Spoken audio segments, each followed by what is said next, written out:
So, latest vlog.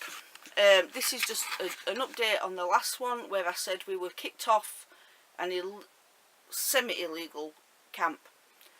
I'm going to make this quick because I've done this a few times already and something's happened again, like dogs jumping, knocking. We got told to get off after I did the last vlog by another guy who was a nasty piece of work and thought he was something else and insulted and accused us of things, and the only crime that we'd committed is we outwitted him and got through a gate. Now the gate itself, when you go through it, straight to the right is another gate, and it's all forestry commission, so it's not owned by the actual landowner. So he lied, okay, he lied, he didn't own it. And it turned out that the guy who came back threatening us was not even the landowner, he was like a park warden. So one of these people who is just doing his job, but he was so nasty with it. And what made me laugh is I discover not only have they helped kill all the forest there and it's all dead, so there is no forest, they also kill all the beautiful deer that we see, and they do it for fun, right?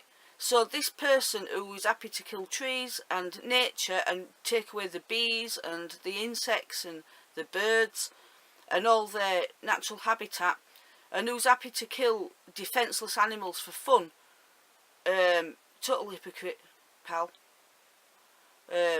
Absolute, really gets on my wick that people like this have got the power, or think they have the power, to talk to people like me like crap because I put a caravan on a piece of grass and was actually making the place nicer because I was picking up everybody else's rubbish and cleaning the place up for him, and that was actually his job to do. So not only is he criticising, he's just a nasty piece. I don't have time for people like that.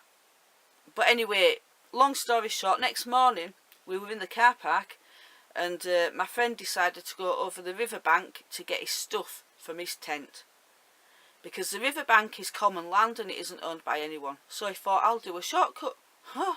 And I said, don't do it, we'll walk over and get his stuff. And he said, no, I'm going in my Jeep. And he got stuck. And he had one wheel spinning on the ground and three in the air, and it was ready to go on its back like a defenceless tortoise. And I thought, I can't be bothered with this. So everywhere we go there's drama. I have noticed this as well. I don't know if any of you live in a caravan or if you do a lot of wild caravanning, but I've noticed a lot of prejudice from local people, and I've heard this, people saying things like, oh god, the jippos are here. The jippos are here because of my caravan. Another one, we don't want the sorts of you around here. Even though I'm just sat in my caravan minding my own business and not doing anything. So much prejudice I've experienced in these 5 weeks, and it's actually really upset me, and I thought, God, I can understand why gypsies and travellers feel prejudiced against, because they are actually, they are, by landowners and local homeowners. They look at you like scum. Now if you're going on a paid site, there's no issue, because that's what they think you should be doing. You should be paying to go on your holiday somewhere like that. But if you dare go in a Forestry Commission car park, which is public land, what's the local attitudes towards you? The way they eye you up and down, like, are you a criminal? What are you going to do here? And it's quite sad.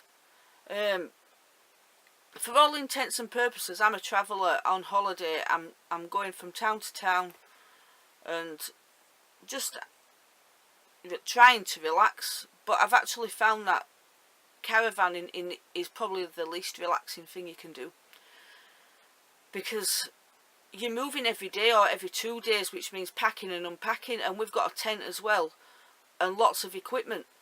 So there's a lot. It's like moving house every 2 days. It's so tiring. So I've got to a point where I'm just too tired for it, so I've said that's it, I'm done. So I've come back to the site that I worked on last season, and they've said I can stay here So I'm staying here till I decide what my next move is. But the caravan is damaged as well. It's twisted. Inside is twisted. I don't know what's happened, and the cupboards are not opening properly. I think we've run it into the ground.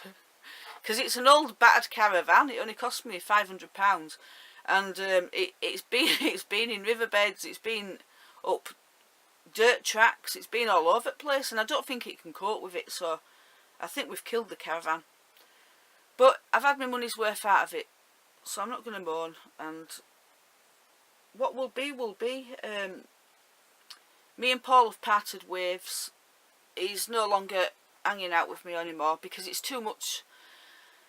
I find it too suffocating and I need my own space.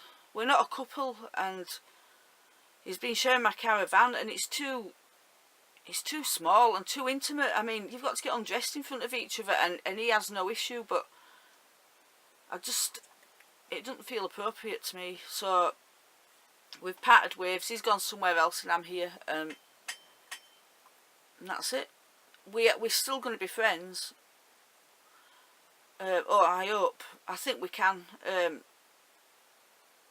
He actually, I met him today, and he said he don't want to lose me as a friend, and I don't want to lose him as a friend. So we will hang out, but just not like we have. So any adventures in the future are going to be done differently. I don't know how, but I'm going to be living in my caravan still. I've got electric hookup, so that's good. I've got my lights. I don't need the generator at the moment. I still get my heat from the gypsy stove, and I've got clean water here as well. So I'm warm. I've got the old site to myself. And there's normally, you can get a few thousand people on here, and I've got it all to myself, so I am lucky. But what I'm going to do next, I don't know. I don't know. But anyway, I'll be back later with another story. I'll let you know what's going on. So bye for now. Say bye bye, babies. Bye bye.